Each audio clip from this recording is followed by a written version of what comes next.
Promise me you'll marry me in the future. All right, back in elementary school, a childhood friend said these things to me. Even as an adult, I can still clearly recall what she said.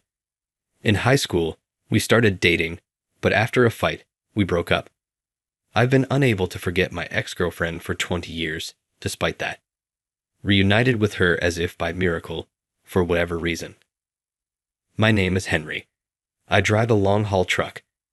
I distribute things all throughout the nation, often spending up to 2 weeks away from home. I kept up this sporadic work after high school, frequently spending the night in my truck. Before I realized it, I had grown to the age where an increasing number of my coworkers and school friends were getting married. When I eventually see my colleagues after a lengthy travel, they frequently question, "Aren't you going to get married?" I smile sarcastically in response, "I'd like to, but, well." Then a coworker might ask, "What's up?" with a worried expression. "Is there a problem?" "No, it isn't significant." I answer, "Don't worry about it." After telling my coworker that, I got back in my truck. My worries could not be lovingly shared, not even with a close colleague. Although I do want to be married, even after all these years, there is someone I will never forget. That individual used to be my high school sophomore girlfriend. Ashley and I broke up in high school, and it's been 20 years since then. We haven't seen each other since. I am aware that despite everything, my dream to marry Ashley is pointless. Besides, I'd be the target of jokes among my coworkers if I spent 20 years pining away for a high school sweetheart. I am aware that Ashley and I cannot be married. All the same, Ashley comes to mind when I hear the word marriage. I still can't get over my affections for Ashley, even after we split up for 20 years. Ashley was an elementary school buddy of mine growing up. Our parents were close friends, and our houses were close together. Every day after school, we would play together or work on our homework. It was a given to get together after school or during holidays. Playing and going to each other's houses was just a regular part of our days. Ashley and I connected on a deeper level than just being friends. Ashley and I were in 3rd grade at the time, and it was springtime. The elder cousin of Ashley got hitched. Ashley showed me pictures of her cousin Ashley wearing an all-white bridal gown. The pictures enchanted me by capturing a wonderful universe. Ashley hesitantly asked, "Promise me you'll marry me in the future, okay?" While I was enthralled with the pictures. At Ashley's remarks, I swallowed without thinking. The thought of Ashley wearing a stunning wedding gown made my heart skip a beat. Startled and unsettled, I was at a loss for words. Our days then resumed with homework and after-school activities. Even in the far future, I thought we would always spend our days together. But suddenly our quiet lives were disturbed by a tragedy.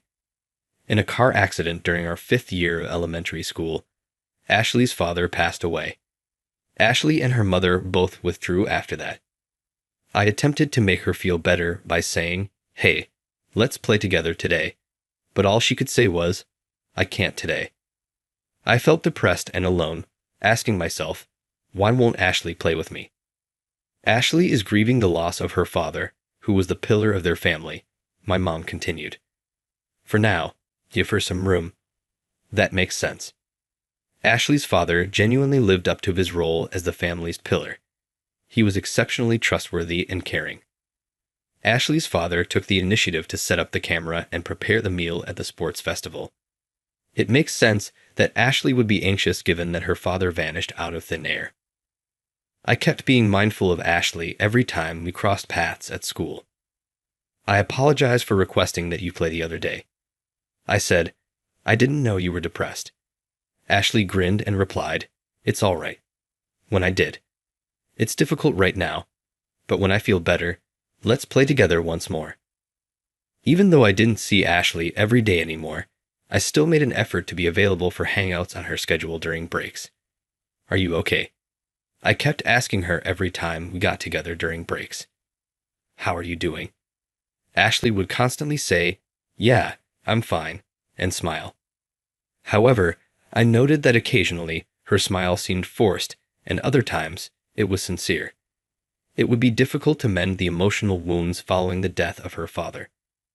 I could tell this merely by observing her facial expressions quietly. Ashley and I eventually went to the same middle and high school. In our sophomore year of high school, I informed Ashley that I liked her, but I waited until her sentiments had calmed down. She was a big part of my life. I had watched her struggle when her father passed away and loved her from a distance for years. I was ecstatic and thought I was the world's best when Ashley and I started dating. Happy to laugh, Ashley said, "I never imagined I would actually date Henry." "Neither am I. Dating you feels like a dream," I smiled in response. While things were going well in our relationship at first, something else happened that would impact us both at the same time. Shortly after her mother's second marriage, Ashley and I began dating. I'd heard that her new spouse worked with her mother's company. Since her husband's passing, he had been her mother's supporter. He seemed to be supporting Ashley while she was having a hard time, just like I was. I reasoned that Ashley's mother and herself must have been just as devastated by her father's passing. What mattered most was that they find a happy ending and someone to rely on. I was there to support Ashley through all of her struggles as her boyfriend. I wanted very much to love her even more from now on. But it appeared that Ashley's mother's new spouse held opinions that were very different from mine. Ashley's mother's new spouse, Tom, was an avid gambler and drinker. Soon after the marriage, he left his work and turned to gambling full-time. After the marriage, Ashley's mother became a housewife, and he began to demand money for gambling. He would get grumpy, throw things, and yell if she didn't give him money. Ashley's living circumstances quickly got worse as a result. Ashley appeared thin when I first met her over spring break of our sophomore year in high school. "Are you okay?" I said, but all she did was look down. Ashley abruptly raised her face, scowled at me, and began to complain quietly. "Hey, how about we get together more often? Why is the same cafe where we meet every time?" Her unexpected remark surprised me. However, wouldn't it be wiser to focus on exam preparation right now? In addition, we're students and don't have a lot of money, I said. She became enraged and started expressing her long-held anger right away. "We always use the excuse, we're students, we don't have money. How much longer must I put up with you, this aimless person?" After hearing Ashley's comments, I was certain that I lacked maturity in many romantic areas, and I found it difficult to fully comprehend her emotions. I wanted to make her happy in the future, so I gave exam preparation top priority. I'm just a healthy teenage boy going through puberty, to be honest. I'm keeping a lot of things to myself because I believe they will be for the future with Ashley. I'm therefore restrained myself. She was my first in everything, and since I value her so highly, I felt that I shouldn't hurt her anymore. I had no idea that I was causing her to withdraw that much. It would only make her unhappy to stay with me. For the benefit of both of us, let's break up. This was a big choice for me. Ashley cried bitterly and questioned, "Why are you leaving me like this?" We eventually broke up and continued our high school careers apart, entering our final year. However, she had left the school. I went to her house out of concern, but it didn't look like anyone was home. A few days previously, over spring break, we had split up. I was clueless as to her whereabouts at this point. "Hey, are you aware of the rumors surrounding your former girlfriend?" That's what a friend who shared this experience with me said. They appear to have escaped to her mom's family house after her mom's new spouse had gambled away all of their money. My friend told me this, and while her home phone and cell phone were unreachable, it worried me about her. Naturally, I was also unaware of the location of her mother's family's house, including both its address and phone number. Though I truly regretted our split, it was too late to look back. With a heavy heart, I plunged myself into my current profession after high school. For the first time in years, a coworker asked me out for drinks one day. Normally, I don't go out to drink, but for my colleague's birthday celebration this year, I made an exception. The downtown area was crowded with people on this Friday. Abruptly, I saw a woman in a pub, holding a menu and shivering like a puppy. She was trembling in just a short-sleeved shirt, even though it was November. Upon closer inspection, I realized the woman was none other than my 20-year-old ex-girlfriend, who I assumed was in trouble. I didn't even need to look aside to run over to her as soon as I recognized her. "What's up?" my coworkers said as they followed me, curious as to what was going on. "Ashley, are you right?" "Long time no see," I panicked, fearing that I could have said it incorrectly. With wide eyes, she exclaimed, "Henry, really? Do you know her?" "Let's not just chat all day. Let's enter this bar," she exclaimed with joy. My coworkers went into the pub where she was employed. Until we were seated, we awkwardly rode the elevator in quiet.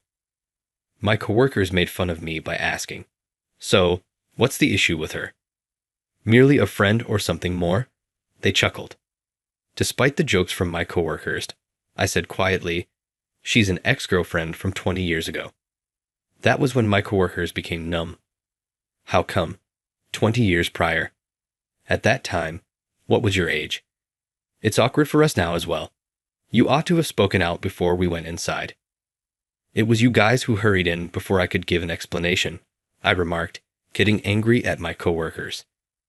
Ashley came up to take our order just as I was becoming mad at my coworkers. "Have you decided on your order?" a coworker blurted out. "Then, let's have a single batch of beef burgers. I'll eat stewed beef and a pint." He also placed an order for me, saying, "This guy will have the beef burger set and a cocktail." I said, "There's no need to decide for me." "Well, we feel more uncomfortable about it," my coworker said. With a laugh, Ashley stated, "It's all in the past. Don't stress over it." She returned to our table after receiving our order. It's Friday, yet there's not as much activity as usual. Thus, take this as a special. Ashley went on to explain why we hadn't seen each other in 20 years and the circumstances behind our breakup. Yes, exactly as my friend had described it. Her mother was regularly pressed for money by her mother's new husband, an unemployed gambler. After a while, her mother had been telling Ashley, "Someday while he's asleep, let's run away," and until her savings ran out. It appears that they were packing their things in secret in order to flee her stepfather. It hurt so much that it was becoming apparent that we would break up. She admitted, tears running down her cheeks, "I said horrible things because I wanted you to dislike me." My coworkers, who were paying close attention, were shocked but remained silent as I gave her a wordless hug. I answered, "If breaking up was difficult for you, you ought to have told me that." However, I was unable to be open about how I felt. I was also unable to abandon my mother. Since I was still a child, I couldn't make the right choices. I apologize for expressing anything that upset you. After that day, we started seeing each other again, she retorted. Because he was stealing all the money at the time, and I wanted to help my mom, who was crying, I was unable to resist him. My final choice was to choose between my parent and my partner. "Is your mom okay now?" she asked, her smile bitterly put down. I answered, "It took some time, but things are finally calmed down. So let's make our time together a priority going forward. Up until now, you have prioritized your parents. It's time to make up for the time you two lost together." She was taken aback. "Are you getting back together after 20 years? Are you certain about me?" "I haven't stopped thinking about you for a single day in the past 20 years. To be honest, I never thought I would love someone as much as I did. Are you going to date me once more?" I inquired. She silently nodded while shedding tears. 20 years passed, and we rekindled our romance. I want to appreciate this time and think about getting married. We had both long prioritized our families and jobs up until this point. I'm hoping that we can start making our time together a higher priority because of this. I am so happy that the marriage I had nearly given up on with my partner is suddenly getting closer. I couldn't let go even after we split up, and I'm still working hard to be married to her now.